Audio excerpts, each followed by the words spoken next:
Shalom, shalom, shalom, shalom. First and foremost, giving infinite praises, glory, and honor unto Yahweh Ba'ashem, Yahushua Ba'ashem, for Hakodash, and giving double honors to our apostles and elders of Great Millstone, and shalom and salutation to all you sincere Akim.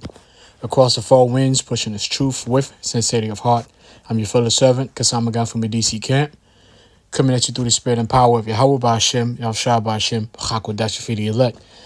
This is another installment of Prophecy and War Games update, and basically going into things to respect in the upcoming weeks. And this really can happen at any time between now and this whole summer. I don't have enough. We don't know enough to know exactly when these things are gonna exactly the day when these things are gonna happen. But these things are basically imminent. Because of what's going on in the Middle East between Israel and Iran.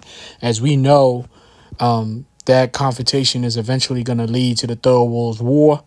Again, we're going to emphasize, we always emphasize that the MOTB, the mark of the beast, has to be it has to be implemented. It has to be ushered upon society. For that to happen, certain things have to happen.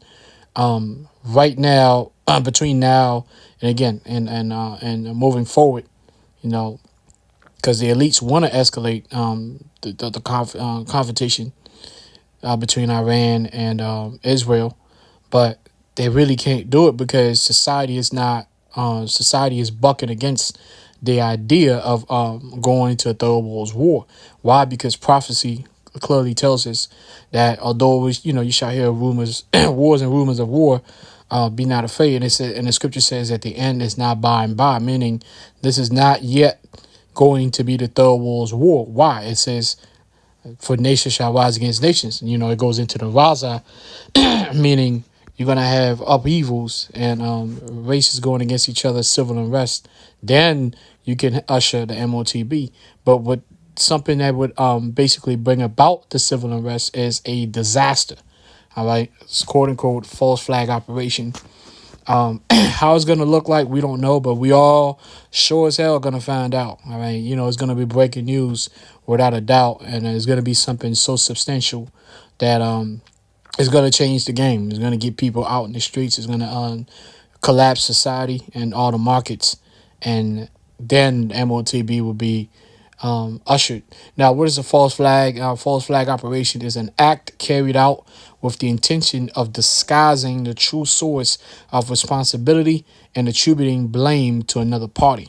All right, the term originates from naval warfare, where ships will fly the flag of a neutral or enemy nation to conceal their true identity. This tactic was used to deceive other ships into getting close enough to attack. The term false flag originated in the 16th century as an expression meaning an intentional misrepresentation of someone's allegiance. All right, so like the Gulf of Tonkin, Pearl Harbor, all these things, like these were false flag operations. False flag operations is nothing new. You could go as far back as the Roman Empire. Julius Caesar's, he wasn't the only one. Augustus did the same thing. Basically, they would have small armies. During the Roman conquest, they would have small private armies attack garrisons and attack their own soldiers, and then blame it on other neighboring nations, so they can use that as a pretext to invade and conquer their nation. So false flags is something that go as far back. I mean, it's something that nations have always used, not only the United States. All right, and as now we know, 9/11 was clearly a false flag operation. I mean, what's that? The 28 pages that came out that showed the involvement of not only the state of Israel, also Saudi Arabia, as far as like providing the training, who provided the training, who provided the so-called terrorists. So you have to be aware. We in that season, things are going to change. All right, the elites make moves every 5 years. 5 years ago, you know exactly what time it was. All right, with the C-19, that was 5 years ago. So now we in the fifth year. And like I said, if you just go back, if you just do the math, every 5 years, you will see there was something intentional that was that happened. And that was just the elites doing what they do. The New World Order, Rothschilds, Rockefeller, 13th Family, the head of the Edomite nation. Now, as Israelites, so-called Negroes, Hispanics, and Native Americans, our job, really, what we need to do now is get our houses in order, and prepare for the worst. All right, things are really going to change. Now, when you look up the word upheaval, because that's the thing that's coming up next. But the false flag, what the false flag operation is going to do is going to generate an upheaval. An upheaval is a violent or sudden change or disruption to something. All right, major upheavals in the financial markets. So basically, that's what's coming down the pipe. Now, what I have right here is something you should already know. Illuminati cards. These are some. This is something that we've known for years. Um, and the elites, that's kind of what they do. They gotta let you know. They gotta let you know what they're gonna do before they do it. It's part of the ritual, and the witchcraft, right? So they need upheaval, but they also need combined disasters, all right, aka false flag operations. All right, so you need to be aware of this. It says this particular card that says combined disasters. It says you may combine two disasters on the same place as long as both are eligible to be used on it. Play both of the disaster cards as well. Pick one disaster to be the main one. So you can have multiple disasters, aka multiple false flag operations. And it says, and pick one disaster to be the main one and follow all the instructions on its card. All right. So it's all manufactured. And of course, the disaster will lead to an upheaval. It says worldwide riots continue for a third week with no sign of abatement. So this is what you need before we get into a full-blown third world war. All right, you need worldwide riots. All right, and what can actually bring about a worldwide riots? It's a major upheaval, especially in the markets. All right, so thus we want to talk about the Strait of Hormuz. All right. Of course, if you've been watching, which you should be very aware. You should be tuned in with what's going on in the Middle East. Basically, Trump gave a warning to the citizens, the civilians of Tehran, to basically leave Tehran because there's about to be some big bombs getting ready to get dropped off, dropped down, and similar thing.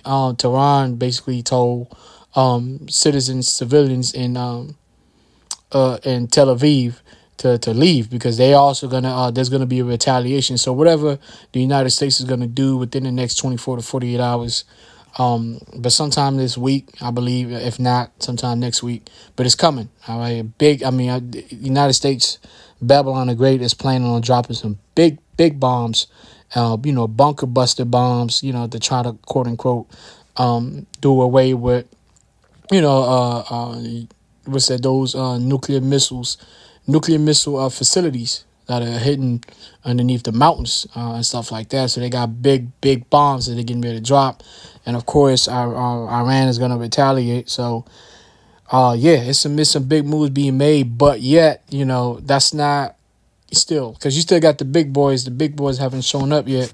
Russia. Now, China has made a statement. Pakistan has made a statement, but Pakistan is not one of the big boys. Although they do have nuclear missiles, don't get me wrong, but the world is not going to be moved by Pakistan. The world is moved by the big boys, China and Russia and Turkey. All right, so, but in the meantime, for that to happen, you need a major upheaval in the markets, and that's going to collapse the worldwide economy and the food prices and all that. Now, how's that going to happen? Now, when Iran, because this is not a matter of if, this is a matter of when Iran is attacked, whenever that is going to be. Like I said, it could be anytime this week or next week, whatever, but it's going to happen. So when Iran is attacked, all right, it's going to be so major that they're going to have to basically close down the Strait of Hormuz, all right? Now, you already got news coming out. Two oil tankers collide, catch fire near Strait of Hormuz. All right, Wall Street isn't freaking out about Israel and Iran yet. This could change their minds, right? Iran threatens to leave nuclear treaty and close Strait of Hormuz. All right, so now what does that mean, closing the Strait of Hormuz? It's very important that we understand what that means. Now, let me see if I can go to because this is what's gonna create an upheaval in the markets. Now, when you go to the Strait of Hormuz, okay, cool. This is actually pretty good. Now, when you look at this map, oh man, it's not that clear, but you see the Strait of Hormuz right here. Salakia is not that clear. Which one? Which one can I use? Okay. All right, let's use this one, I guess. Now, when you close the Strait of Hormuz, now what's gonna happen is that Saudi Arabia, right? Well, actually, I think this is pretty good. This was pretty good. Now, Saudi Arabia, a lot of the oil that they when you're talking about the petrol and the petrodollar, the commerce that has to do with petrol or oil. Now, instead of having to do commerce via the Persian Gulf and the Strait of Hormuz, which they have access to not only on the east and on the west. Now they're gonna have to basically have the cargo. They're gonna have to go all the way around because they won't be able to use the Persian Gulf and the Strait of Hormuz. Now they got to go all the way around, meaning making extra trips. And if you know anything about cargo ships, now a cargo ship might be sending out containers full of oil, right? But you still have to put oil in the cargo ship, right? The cargo ship still needs fuel to make the trip. Now, if the trip is twice as long because the Strait of Hormuz is closed, therefore you got to go around, right? If you ever, you know about roadblocks, right? You got to make a detour. It always tells you how, well, instead of 10 minutes, your arrival time has changed. Now it's 20 minutes because of the detour. So now when you're talking about oil shipment, all these cargo ships are going to have to make detours. That means they're going to need more fuel. So if you're going to need more fuel for the cargo ships, then that means you're going to have to up the prices of the fuel, of the deliveries, the cargo. And that's not only fuel. That means fuel will go up tremendously. So we can talking about like upwards to $10 a gallon, right? And then you also talking about the price of the cargo, which could be food, clothes, whatever. Everything is going to double, triple, all right, when this thing happens. So, and again, this is not a matter of if, it's just a matter of when. And when that happens, that's when you're going to get, of course, with a combination of those disasters, when that happens, you're going to get upheaval because the people, there's going to be starvation in the cities. All right, people are going to run out. Now, it might take a week or 2 weeks, but people are going to go into these stores. The shelves are going to be empty. The people are going to be able to probably eat for a week or two. But after 2 weeks, the people are going to get out there. All right, because there's going to be a lack of fuel. There's going to be fuel shortages. Fuel is not going to be affordable. And people are going to lose their mind. Right? The food is not going to be affordable. So people are going to go out there and riot. And when you have riots, of course, you have the police out there and martial law. Within that, you're going to have civil unrest, civil war. So all these different things are coming down the pipe. This is not a game. Like, this is the prophecy. This is what we've been talking about this whole time and prophesying. All right. So again, for people that don't believe in false flag operations, just look up Operation Northwood. That's just one of many. All right. This is Operation Northwood.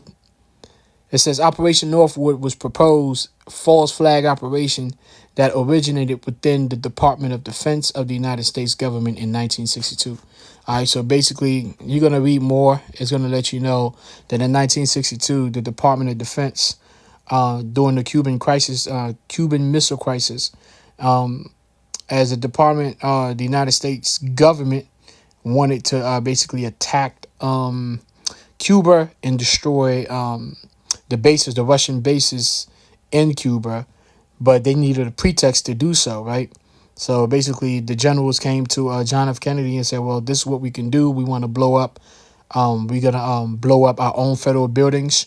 And again, you're going to read it for yourself, right? So generals came to JFK and said, well, we're going to blow up our own federal buildings and blame it on the Russians and blame it on the Cubans, so we can then invade Cuba and destroy the Russian military bases in Cuba. All right. So, and of course, John F. Kennedy said, no, we're not doing that because it wasn't time for the Third World War. So the Lord, wasn't going to let that happen. And of course, John F. Kennedy soon after got dealt with in broad daylight in Dallas, Texas. So, you have to understand this is the reality. So now let's get some more precepts to close out. Because like I said, I'm gonna keep putting this up as I get updates, what's going on geopolitically, and just measure with the scriptures and kind of you know let the elect know where we at. It's a lot closer than what we believe, but yet it's not the end just yet. Because like I stated before, societies have to collapse. The markets. That's what you should be looking at right now. You should be preparing yourself for the collapse of the worldwide economy. All right. So this is Psalm 64:1, prayer for deliverance from secret enemies. It says to the chief musician, a psalm of David. Hear my voice, O Most High, in my prayer. Preserve my life from fear of the enemy. Hide me from the secret counsel of the wicked, from the insurrection of the workers of iniquity. All right, so the elites, the Rothschilds, the New World Order, they're behind all of this. The Rothschilds are behind all of this. They've been preparing for this for decades, for more than 100 years. All right, so it's finally coming down. It's finally happening. But ultimately, we know this is the work of the Lord. All right. It says, who wet their tongue like a sword and bend their bows to shoot arrows, even bitter words, that they may shoot in secret at the perfect. Suddenly they do shoot at him and fear not. So all of these things that are taking place, is really because the truth is out. The whole world is starting to realize and start to really accept and acknowledge that the Jewish state and Israel, they're not the true descendants of Abraham, Isaac, and Jacob. The world didn't want to acknowledge that, but Amalek is so vicious. Amalek is so cold-blooded that his own actions is making people realize and people acknowledge that, yes, there is something to the fact that these people cannot be the true descendants of Abraham, Isaac, and Jacob, the true Hebrew Israelites. So now that the world is going to deny them, the world is going to acknowledge who we are, and that is a big problem. And, and that's the main reason why the Rothschilds are making their moves right now. So we're going to conclude with Job chapter 5. I'm going to start at 12. It says, he, Yahweh Shemel Shai, disappointeth the devices of the crafty, so that their hands cannot perform their enterprise. Right, because as the upheaval starts and all hell breaks loose, there's going to be major persecution against the true Israelites, the true Jerusalem, and a lot of so-called Negroes, Hispanics, and Native Americans are going to actually not make it. They're going to be put to death. They're going to die horrible deaths, and there's going to be kill teams sent out, assassination teams sent out. Israelite getting picked up, thrown in concentration camps, all that stuff that the Bible spoke of. Verse 12, it says, he disappointeth the devices of the crafty, so that their hands could not perform their enterprise. He taketh the wise in their own craftiness, and the counsel of the forward is carried headlong. All right, they meet with darkness in the daytime and grope in the noonday, as in the night. But he saveth the poor from the sword, from their mouth, and from the hand of the mighty. So ultimately, we don't listen. Everything that we're going into as prophets, we don't talk about this from a perspective of fear, from a perspective of doubt. It's really from a perspective of joy, because the scripture said when all these things start to happen, rejoice, for your salvation is near. Is near. So this is actually from a place of pleasure. It's pleasurable to see these things take place. Verse 19, it says, he shall deliver thee in 6 troubles, yea, in 7 there shall no evil touch thee. In famine he shall redeem thee from death. So famine is going to happen. Again, when the markets collapse, and this summer is going to be crazy, man. Like, there's no way that this summer is just going to be a peaceful summer. It's because the MOTB has to happen before the Third World War. And as you heard Trump said, hey, unconditional surrender. So they're going to keep going at it. They're going to keep bombing Iran, and Iran going to keep retaliating. I still got to make the lesson, which Lord willing, I'll make that tomorrow. Going over the escalation chart as to why Iran hasn't already been obliterated, because clearly, if Israel and America are getting together, Iran wouldn't stand a chance. But there's a level of escalation that needs to take place in the political arena and war and games. All right, so